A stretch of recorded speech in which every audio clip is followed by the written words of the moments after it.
Bienvenidos a una nueva clase en línea. En esta ocasión hablaremos de las funciones inyectivas, sobreyectivas y biyectivas. Empezaremos entonces recordando cómo se estructuraban las funciones. Habíamos dicho que las funciones estaban compuestas normalmente de dos conjuntos. Uno, que era el conjunto de partida, vamos a poner así, conjunto de partida, y el otro que era el conjunto de llegada. Cada uno de estos conjuntos tenía una función específica, pero generalmente habíamos dicho que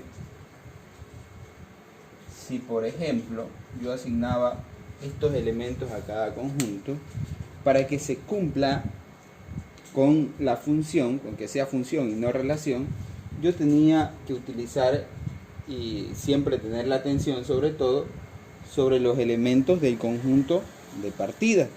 Entonces, si yo tenía la atención sobre los elementos del conjunto de partida, sabía que este elemento no podía repetirse por ningún lado. Es decir, yo podía asignar de esta forma valores, no importaba si me sobraba alguno de acá, sabiendo que en el primer conjunto, en el de partida, no podía sobrarme ninguno. Todo el análisis se basaba básicamente en el conjunto de partida, y donde yo no podía utilizar ninguno de estos elementos con más de un elemento del otro. Es decir, yo no podía, por ejemplo, a este 3 volverlo a relacionar con la D, porque entonces estaría faltando al concepto de función y eso ya no sería una función. Entonces eso debe estar muy claro, porque ahora vamos a trabajar solamente con funciones. Ya nos olvidamos de cuándo es función y cuándo no es función, y empezamos solamente a trabajar con funciones para ver cuál de ellas es inyectiva, cuándo es sobreyectiva y cuándo es biyectiva. Entonces ahora tengo yo que entender que cuando yo quería ver si era función o no, todo se basaba en el conjunto de partida. Cuando yo quiero ver si es inyectiva, sobreyectiva o biyectiva, la situación cambia un poco y ya no me voy a basar en el conjunto de partida, sino me voy a basar mayormente en el conjunto de llegada. Entonces ya mi atención no va a estar centrada sobre este conjunto, sino sobre el conjunto de lado acá. ¿Qué debo entender yo ahora? Vamos a analizar entonces el primer caso, cuando una función es inyectiva. ¿Qué dice entonces la teoría de cuando una función es inyectiva? Una función es inyectiva normalmente cuando a cada elemento del conjunto de llegada le corresponde como máximo un elemento del conjunto de partida. Traduciendo eso a un lenguaje más claro, más fácil de entender, lo que quiere decir en realidad es que cada uno de estos elementos de acá tienen que estar relacionados solamente con uno de los elementos de partida, como máximo con uno. Eso dice. Pero también puede suceder de que si dice como máximo con uno, quiere decir que también es permitido que esté relacionado con ninguno. Y si está relacionado con ninguno, quiere decir que alguno de estos elementos puede quedar totalmente libre, puede quedar de esta manera, sin relacionarse. Y si queda entonces sin relacionarse, estaríamos hablando de que la comprobación que yo tendría que hacer para ver si esta función, por ejemplo, es inyectiva, lo único que tendría que darme cuenta es si cada uno de estos elementos está relacionado como máximo con uno de los de acá. Entonces yo me puedo ir preguntando uno por uno y digo, el elemento A está relacionado como máximo con 1, está relacionado con 1, hasta ahí vamos bien. El elemento B está relacionado con 1 como máximo, también, hasta ahí vamos bien. El elemento C está relacionado con 1 como máximo, sí, también estamos bien hasta ahí.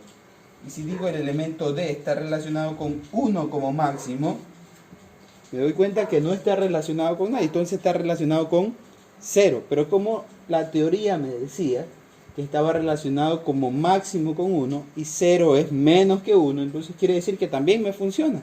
Entonces hasta ahí podríamos decir que en este caso hablamos de que este conjunto sí es una función inyectiva. Pero ¿cuándo no sería entonces una función inyectiva? Cuando, por ejemplo, nótese algo también que se me pasaba por alto, que cuando es una función inyectiva sí pueden quedar elementos vacíos, es decir, elementos que no tengan con quién relacionarse del conjunto de partida, cuando es una función inyectiva. Pero ¿de qué otra manera yo podría ver y decir esta no es una función inyectiva? Cuando, por ejemplo, vamos a olvidarnos de esta parte, vamos a decir que para que no sea inyectiva, por ejemplo, yo podría relacionar ahora a este 3 con la b, y efectivamente sigue siendo una función, porque si yo analizo desde antes y voy a ver si es una función o no es una función, voy a ver que ninguno de los elementos está relacionado con 2 del conjunto de llegada, sino solamente con 1. Pero cuando yo lo analizo ya para ver si es inyectiva, entonces yo voy a recordar nuevamente acá, que tengo que centrarme acá, y voy a recordar que la normativa, la condición me decía que cada uno de estos elementos no podía relacionarse con más de uno del elemento de partida. Entonces comienzo a analizar y digo, B, ¿está como máximo relacionado con 1? Efectivamente, 1, cumple hasta ahí. B, está relacionado como máximo con 1 y veo que está con 1 y con 2. Se rebasó el objetivo, ¿verdad? Ya no está relacionado con 1, sino con 2. Entonces, como ya traspasó el máximo, ya no cumple con la condición, esto ya no es una función inyectiva. Entonces, para que sea función inyectiva, aclaremos, ¿me puede quedar alguno vacío? Sí, me puede quedar alguno sin relacionar. ¿Qué es lo que no tiene que suceder? Que alguno de estos de aquí se relacione con más de uno de los del conjunto de partida. Entonces, como aquí sí se relaciona con más de uno, 1 y 2, esta no es inyectiva.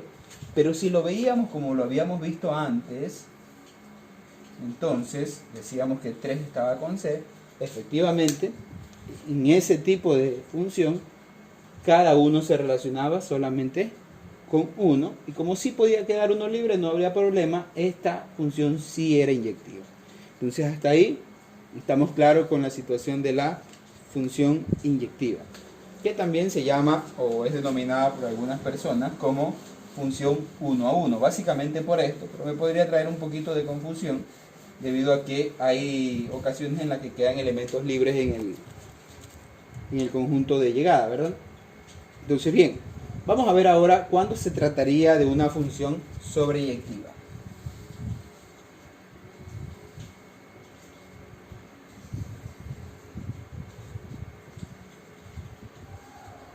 Bien, y para entrar más a la técnica de la función sobreyectiva, voy a aclarar algunas cositas que van a irse introduciendo acá. Por ejemplo, ya habíamos dicho que el primer conjunto era el conjunto de partida y el segundo conjunto era el conjunto de llegada. Pero de la misma manera podríamos decir que este conjunto es el dominio, porque al ser ya una función, el primer conjunto, al ser función, todos sus elementos tienen que estar relacionados, quiere decir que siempre van a ser el dominio. Y el segundo conjunto va a ser mi contradominio. Y ojo aquí con lo que significa, porque suelo confundirme también con la situación del rango. Aquí vamos a explicar cuál es la diferencia entonces entre el conjunto de llegada o contradominio y el rango. Entonces vamos a hacerlo de una manera bastante fácil para que se entienda. ¿Qué pasaría si yo tengo esta relación que ya vimos anteriormente? Entonces yo decía claramente que esta era una función inyectiva. Hasta ahí no hay problema porque cada uno de ellos se relacionaba con otro. Lo estoy tomando básicamente para que usted entienda cómo funciona esta situación del contradominio y del rango. El contradominio sí son todos los elementos que están acá. El rango son únicamente los elementos que yo utilizo. Entonces, el rango de esta función solamente sería A, B y C, puesto que D no lo estoy utilizando. Y eso quiero que quede bastante claro, porque luego nos va a servir para entender de mejor manera. Bien, entonces ahora que yo ya tengo clara esa situación de cuándo es rango y cuándo es contradominio, que no son cosas totalmente similares, entonces ahora yo voy a entender que existía la situación en la cual yo quería ver si era sobreyectiva. Entonces ya habíamos dicho aquello. ¿Y qué me dice entonces el comentario o la conclusión de una función sobreyectiva? La condición me dice lo siguiente: que a cada elemento de llegada le corresponde por lo menos uno del de partida. Véase la diferencia. Anteriormente, para ser inyectiva, me decía que a los elementos de llegada le correspondían máximo uno. Ahora me dice por lo menos uno. Parto del punto contrario. Entonces, si me dice por lo menos uno, si tiene uno, está bien, está aceptado. Si tiene dos, también es por lo menos uno, entonces también estaría aceptado. Lo que no sucedía en la anterior. Pero si tiene cero, no es por lo menos uno. Entonces aquí no estaría aceptado si me queda sobrando algún elemento. ¿Qué conclusión saco aquí inicialmente? De que si es sobreyectiva, no me debe sobrar ningún elemento en el segundo conjunto. Entonces por ahí ya me voy dando cuenta que esta relación, esta función, no es sobreyectiva porque me está sobrando la y. Entonces ahí vamos aclarando un poquito el aspecto. Si es sobreyectiva, entonces no me debe sobrar ningún elemento en el conjunto de llegada. Vamos a ir analizando entonces cómo podría formarse una función sobreyectiva. Y por ejemplo, para formar una función sobreyectiva, yo podría entonces tener acá solamente los dos. ¿Qué tal si yo tengo los dos y relaciono entonces? Vamos a relacionarlo de esa manera. Entonces me voy a dar cuenta y voy a recordar que me decía la condición de la sobreyectiva, que me decía exactamente que a cada uno de los elementos del conjunto de llegada le debía corresponder al menos un elemento del de partida. Verificamos entonces. A A le corresponde 1 de partida, está bien, y es al menos 1. A B le corresponde 1 y 2, también es al menos 1, también está bien. Entonces este tipo de función sí es sobreyectiva. ¿Qué pasaría si también yo, por ejemplo, aquí tengo la C y está relacionado ahora 1 con cada uno? Si sucede eso, como también se cumple con al menos 1, entonces también sería una función sobreyectiva, mientras no me sobre ninguno de este lado sin utilizar. Entonces de esa manera funciona la función sobreyectiva. Esto lo hemos visto básicamente con este tipo de diagramas. Vamos a tratar de entenderlo también antes de ir a la biyectiva. Vamos a tratar de entenderlo con gráficas para entender cuándo es inyectiva y cuándo no lo es. Vamos a empezar viendo primero cuándo es inyectiva. Entonces habíamos dicho que, vamos a poner dos ejemplos. No vamos a utilizar algo tan preciso porque lo que quiero que se entienda básicamente es el concepto que nos va a servir para ubicar si es inyectiva o no es inyectiva. Bien, entonces vamos a analizar estos dos gráficos y ya habíamos analizado cuando un gráfico era función y cuando no lo era, porque trazábamos una línea vertical y si esa línea vertical no atravesaba en más de un punto al gráfico, se decía que era una función. Cuando hablamos de ver si es inyectiva, vamos a hacer algo muy parecido, pero en esta ocasión vamos a lanzar una línea horizontal. Y si esta línea horizontal no cruza el gráfico en más de 2 puntos, significa que es inyectiva. En este caso, esta línea cruzaría el gráfico aquí y acá. Esta función no es inyectiva. Si vamos a la de acá, la línea solamente cruza el gráfico en 1, esta función sí es inyectiva. De esa manera lo diferenciamos cuando hablamos de función inyectiva a través de gráficos. Si yo quiero hacerlo entonces también, lo mismo con una función sobreyectiva, ¿qué es lo que tengo que tener yo claro acá? Y esto va a ser bastante sencillo también. Imaginemos que yo tengo el siguiente gráfico. ¿Cómo yo voy a entender si esto es una función sobreyectiva? Básicamente la función sobreyectiva me relaciona al rango con los reales, es decir, que se utilizan todos los elementos del conjunto de llegada. Recordemos eso, se utilizaban todos los elementos. Y dentro de un plano cartesiano, todos los elementos del conjunto de llegada son los infinitos de y, ¿no? Entonces, si son los infinitos de y, entonces estoy hablando de que sería menos infinito por acá abajo y más infinito. Es decir, si mi gráfica cumple con extenderse desde el menos infinito hasta el más infinito, quiere decir que es sobreyectiva. Si no cumple con eso, no es sobreyectiva. Entonces, si yo verifico este primer gráfico, puedo decir que esto va a ser infinito porque se va a seguir extendiendo. Sí cumple con extenderse hasta el menos infinito, pero arriba tiene un punto máximo. ¿Qué quiere decir ese punto máximo? Que más allá de ese punto, no va a subir. Entonces no va a llegar a tocar nunca el más infinito. Por ende, este gráfico es de una función que no es sobreyectiva. Si voy a la función de acá, voy a recordar que debe ir desde el menos infinito hasta el más infinito. Entonces yo voy a ver que este gráfico efectivamente se va a extender de manera infinita hacia el negativo. Y en el positivo también, no existen puntos máximos ni puntos mínimos. Quiere decir que esta función sí se extiende desde el menos infinito hasta el más infinito, es decir, esta función sí es sobreyectiva. Vamos a ver entonces ya, una vez entendidas estas partes,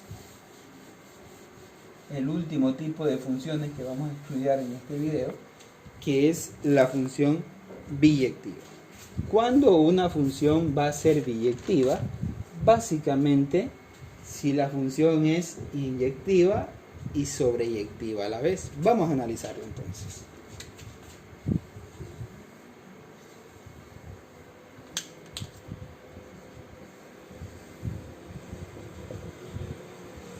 Vamos a analizarlo y lo analizamos entonces diciendo que tenemos los mismos conjuntos con los que hemos venido trabajando.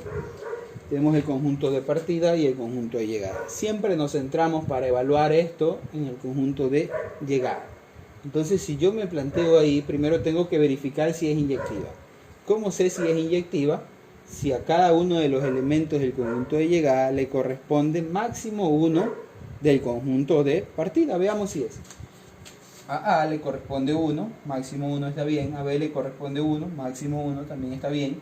A C le corresponde 1, también está bien. Entonces, inyectiva por ahora, sí es.